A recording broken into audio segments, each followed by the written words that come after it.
All right, Jets fans. Just left day number 4 of Jets training camp. Here is everything I saw with my own eyes. Everything you need to know what happened at day number 4 of Jets training camp. Make sure you guys hit the like button. Subscribe to Jets Media if you're new. I love commuting from Long Island all the way to Florham Park, New Jersey for this. I'm living the dream because Jets football's back, baby. And we got a lot of exciting things to talk about in today's video. Make sure you guys comment your thoughts of what you took away from today's practice if you were there, or if you're watching it through X and seeing all the reporters. Let me know your thoughts in the comments, folks, and let's get straight into my thoughts. Now, Justin Fields, he played a lot today. Yesterday, he really did not participate in anything. Today, he did. That's important to note right out of the gate. Justin Fields was a perfect 7 for 7 or 8 for 8 or something like that in 7v7 drills. Now, he did not participate in 11 on 11. And the big difference is there's no pass rush, right? So the Jets are easing Justin Fields back out there. And when he went out there on the field, he was perfect. He was throwing dimes left and right. He had a deep throw down the middle of the field to Tyler Johnson, which was a great throw. Really good timing and anticipation from Justin Fields. Had 2 completions to Garrett Wilson. He finished it off with a nice throw to Arian Smith on the right sideline. Did not miss a throw. Did not miss a beat. Justin Fields is going to be A-okay, and I'm going to keep saying that because, man, we're Jets fans, including myself, really worried that he was going to be out for significant time. I think Justin Fields is going to be a full participant in practice in a matter of a week or so because he looks like he's ready to go. He's sprinting at practice, and it's just a matter of time. So that's a big plus that Justin Fields seems to be ready to go, and he is going to be fine. He looks good at practice, man, and that's a big plus. Now, the star of practice was definitely Will McDonald. He stole the show. I just watched Origins that the Jets just released of Will McDonald. If you guys did not watch that, make sure you do because it's fantastic. The Jets do a great job of really telling you the untold story of Will McDonald.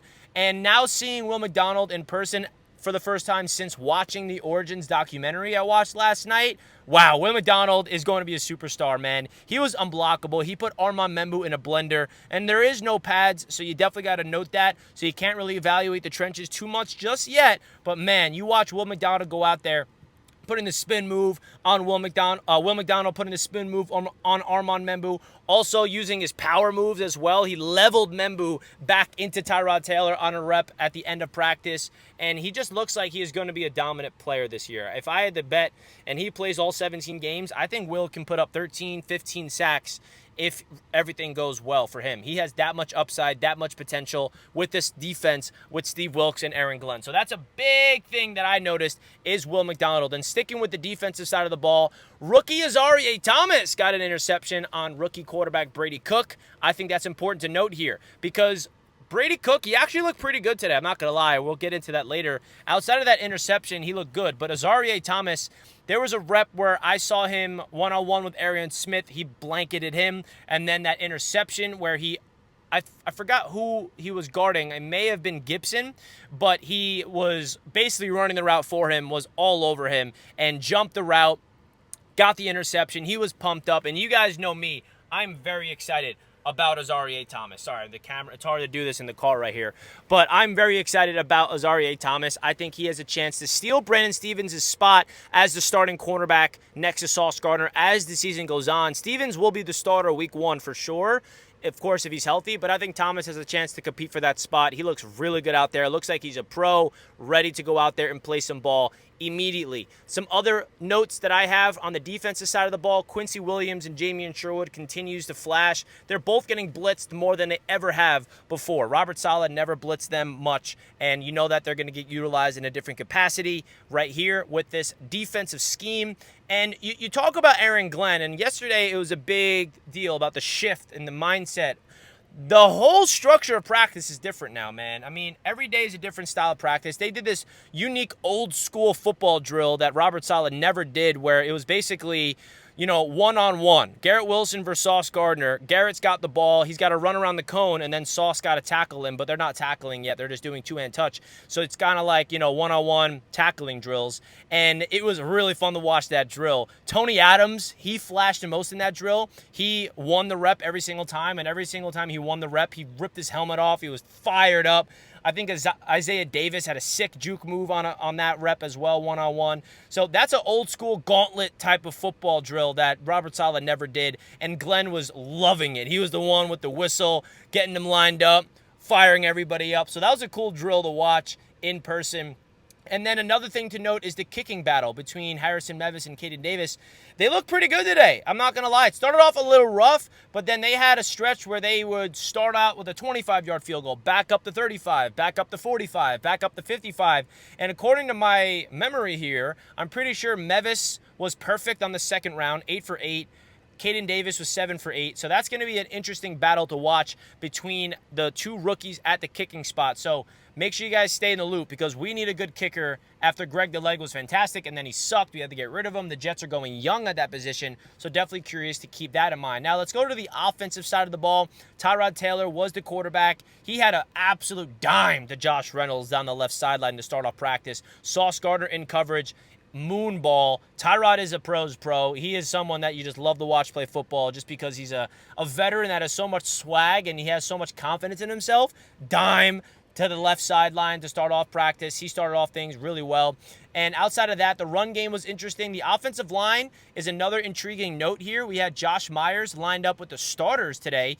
So you got Joe Tippmann and Myers competing for the starting center spot. Joe Tippmann was the starting center at the end of practice. I think Aaron Glenn, he promised Myers that he's going to be competing for the spot. So I'm not going to read too much into that. I think Joe Tippmann's going to win that battle, but is definitely something to note that to start off practice, Myers was the starting center along with the rest of the crew on the offensive line. Mason Taylor continues to be the number one tight end. He is utilized as the number one tight end, split out wide like a receiver, lined up with his hand in the dirt. The Jets are going to be utilizing him a lot. I also noticed from a schematic standpoint, the Jets are getting Arian Smith the ball a lot on end arounds, getting him the ball in space. The Jets are going to try to take advantage of his speed. And in terms of the depth chart, it's really hard to evaluate because yesterday I remember I said that Adrian Martinez was above Brady Cook in the depth chart. Well, it was flipped around today. So Aaron Glenn is giving all these guys different looks to see who fits with what team and giving them all the chances to prove who they are. So Brady Cook was the quarterback 2 today, where Adrian Martinez was the quarterback 2 yesterday. And Brady Cook looked really good. Outside of that pick he threw to Thomas, he had a dime across the middle of the field to Xavier Gibson, which was like put on the money. I think Stiggers was on coverage in that specific play. He had another bullet throw to Gibson as well. And Brady Cook is going to be intriguing. I'm excited to see what he looks like as a rookie in the preseason. And then Adrian Martinez didn't really look too good or anything like that. But offensively, you got Braylon Allen broke free on a long almost touchdown run. Breece Hall had a fumble, but he bounced back. Isaiah Davis had a bad drop on third down.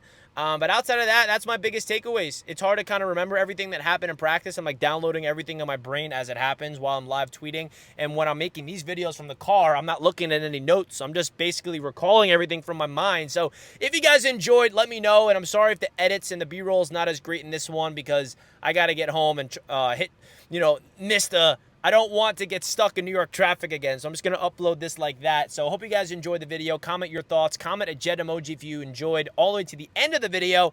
Appreciate all the love. And if I met you today at Jets Training Camp, love meeting you guys. Really does fill my heart when I get to speak to you guys. It really does mean a lot. So with that, I'll let you guys go. Let's go Jets. Will not be at practice again until next week. So really good to be there back-to-back days. And the Aaron Glenn Jets are in full effect. I'll see you guys next time, and let's go Jets. Peace.